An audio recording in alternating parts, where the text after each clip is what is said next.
আমি এটা মানতে রাজি নাই। আইনে কোথাও নাই যে কমিশনে করলে আপনার তার উপরে দায় যাবে।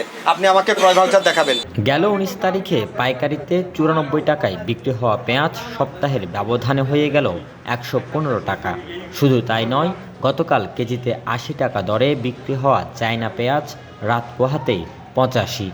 আড়তে পেঁয়াজের এই আগুন দাম দেখে খালি হাতেই ফিরে যাচ্ছেন খুচরা পর্যায়ের বিক্রেতারা। কত হইতেছে না ভাইয়া, আমরা নিতে পারতেছি না।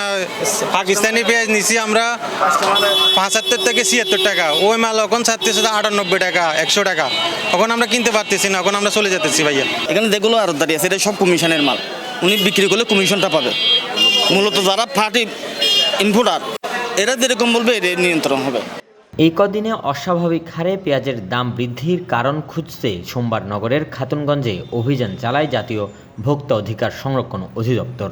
এ সময় ক্রয় ভাউচার না থাকা ও ইচ্ছাকৃতভাবে পেঁয়াজের দাম বাড়িয়ে দেওয়ায় মেসার্স AH ট্রেডার্সকে ৩০,০০০ টাকা ও আব্দুল মাবুদ খান সওদাগরকে ৫০,০০০ টাকা জরিমানা করা হয়। ভাউচার রাখতে হবে এবং কোনো অবস্থাতেই অস্বাভাবিক ক্রয় বিক্রয় করা যাবে না।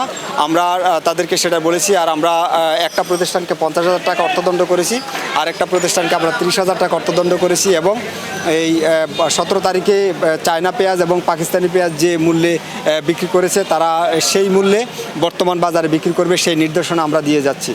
তবে এই জরিমানাকে অযৌক্তিক দাবি করে ক্রয় ভাউচার না থাকা এবং দাম বৃদ্ধির কারণ দেখিয়েছেন আড়তদাররা।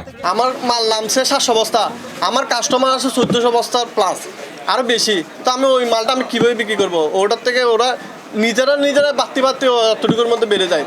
আর যে পরিমাণ ট্যাক্স আদা যে পরিমাণে সরকারকে দিতে হয়, ওই জন্যই দাম বৃদ্ধি থাকতেছে এইগুলোর জন্য। আমাদের সাথে যোগাযোগ বিচ্ছিন্ন চট্টগ্রাম সাথে ঢাকা বিভিন্ন জায়গায় ডিস্ট্রিক্টে, তখন মালটাকে পৌঁছতে দেরি হয়েছে। মালটা স্বাভাবিক কিছু ২-৫ টাকা বাড়বে। আমরা আগে ইন্ডিয়া ৯৫ বিক্রি করছিলাম, ৯৬-৯৮ বিক্রি করেছিলাম, হয়তো আজকে ১১০ টাকা ১২ টাকা হয়ে গেল বাজারটা হঠাৎ করে। দামে আমার কাছে বৌসার চাইছিল, আমি বৌসার দেখাতে পারি নাই। মাল কত টাকা দিয়ে কিনছিলাম, তো বৌসারটা দেখাতে পারি নাই। আসলে এই জিনিসটা নিয়ে আমরা আজকে কয়েক বছর ধরে প্রায় প্রত্যেকবার জেলা প্রশাসকের সাথে আলাপ হয়েছিল, ওইখানে আমাদের সাথে মিটিং হয়েছিল, এখানে ট্রেডে বাণিজ্য মন্ত্রীরা আসছিল। আমরা বলছিলাম যে যেখান থেকে আমরা মালগুলো আনি ওইখানে আমাদেরকে ক্রয় ভাউচার দেয় না। আমরা ওনাকে বলেছি আপনারা ওইখানে প্রশাসনিকভাবে ওইখানে ফোর্স করেন, তাহলে আমাদেরকে দিবে, নাহলে আমি যদি ওদেরকে বাধ্য করে দেওয়ার জন্য, তাহলে আমার কাছে ওরা মাল বিক্রি করবে না। আমি বলছি যে আমি মালটা ১১০ টাকা কিনেছি, আমি ১১৫ টাকা বিক্রি করছি, আমার খরচ কস্টিং সব বাদ দিয়ে। যদি আজকে মাল বিক্রি করতে না পারি ২০০ কেজি থেকে আরও ৪০০ কেজি হবে। এটা কাঁচা মাল ঘাটতি, পচনশীল মাল একদিন থাকলে দুদিন থাকলে ঘাটতি হবে, আমার খরচাটা বেড়ে যাচ্ছে না। আড়ালে থেকে একটি চক্র নিয়ন্ত্রণ করছে এই পেঁয়াজের বাজার, যাকে সোজা বাংলায় বলা চলে সিন্ডিকেট। তারা যেদিন যে দাম নির্ধারণ করে দিবে সেই দামেই সেদিন বিক্রি হবে পেঁয়াজ। আড়তদাররা শুধুমাত্র কমিশনে বিক্রি করে এই পণ্য।